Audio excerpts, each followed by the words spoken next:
Bonjour. Un des problèmes dans le monde de la bande dessinée, c'est que c'est un univers qui souffre un peu d'un problème de riche. Il y a trop d'offres, trop de titres et c'est donc difficile parfois de s'y retrouver. Depuis novembre, depuis l'automne dernier, il y a plus de 2500 bandes dessinées qui sont sorties en France. Et à l'approche de l'été, la CBD, l'Association des journalistes critiques de bande dessinée, a décidé de vous filer un coup de main, de vous aider à faire le choix, à faire le tri pour trouver des albums qui méritent d'être lus à la plage, sur un hamac ou dans un rocking chair dans les mois d'été qui s'ouvrent devant nous. Alors c'est une opération qui existe depuis plusieurs années. Tous les ans, la CBD sélectionne une vingtaine de titres. Alors, dans la bande dessinée, vous savez, il y a plusieurs univers, il y a des choses assez sérieuses de plus en plus. Bon, là, pour l'été, on essaye au sein de la CBD de trouver des titres qui peuvent se lire un peu par tous les membres de la famille, qui ont vocation à être partagés par tous, qui ne sont pas trop exigeants. Dans la vingtaine de titres qui ont été retenus par les journalistes critiques, il y a en gros trois thématiques qui ressortent. Et je vais juste vous en présenter rapidement quelques-uns, sachant que vous pouvez retrouver des critiques plus complètes et l'intégralité de cette sélection sur le blog BD des Échos. Pour faire simple, il y a, disons, la première thématique, c'est les BD le plus grand public, c'est à lire pour toute la famille, pour les enfants comme les adultes. Et là, dans la sélection, juste quelques titres qui méritent de retenir votre attention.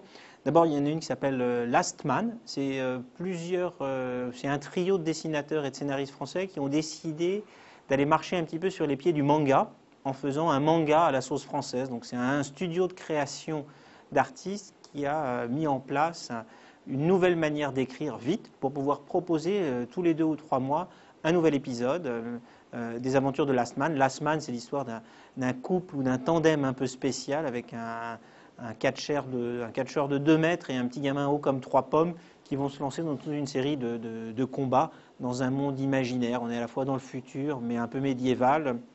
Voilà, c'est assez rigolo et franchement ça peut plaire à tout le monde.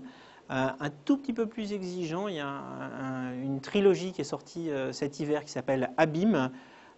C'est une histoire de mise en abîme. Donc on revit un petit peu l'histoire d'Honoré de Balzac, l'histoire de Clouseau, l'histoire de la scénariste de cette série qui s'appelle Valérie Mangin.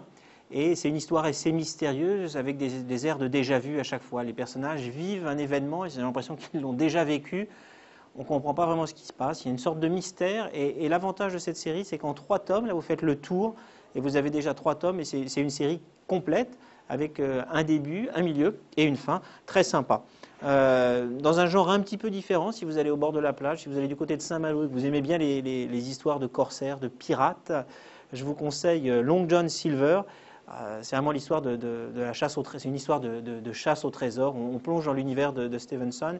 Et le 4e tome qui boucle le premier volet de ces aventures nous a été proposé. Dans un genre un tout petit peu plus exigeant, mais on reste dans de la BD quand même accessible.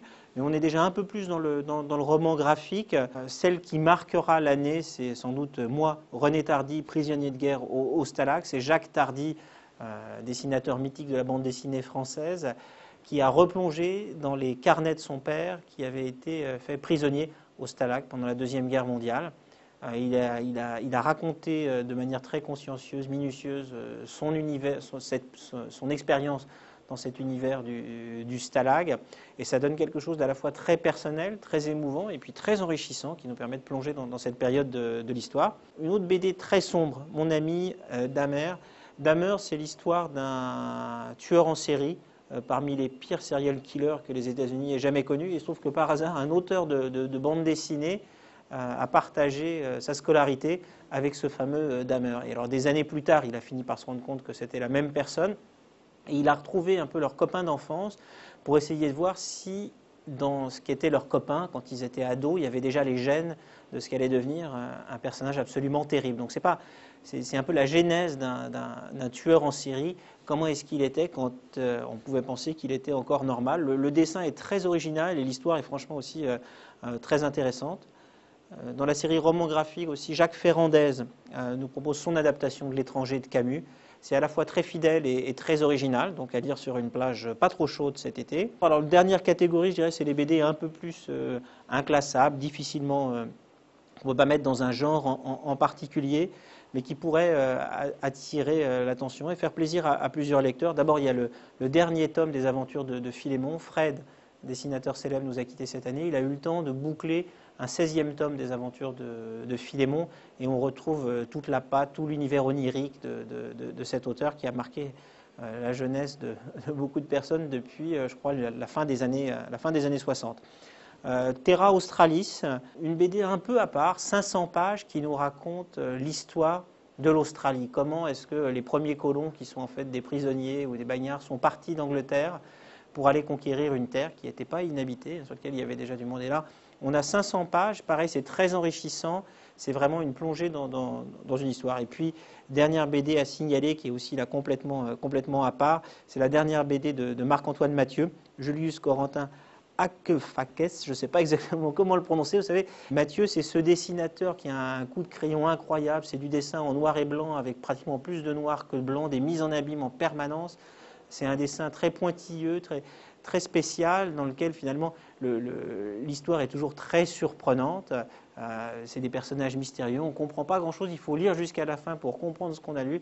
Et c'est des histoires mystérieuses qui méritent aussi, si vous avez un petit peu de temps cet été, d'y consacrer un peu de votre attention. Voilà, bonne lecture, et retrouvez l'intégralité de cette présentation, l'intégralité de la liste de la CBD sur le blog BD des Échos.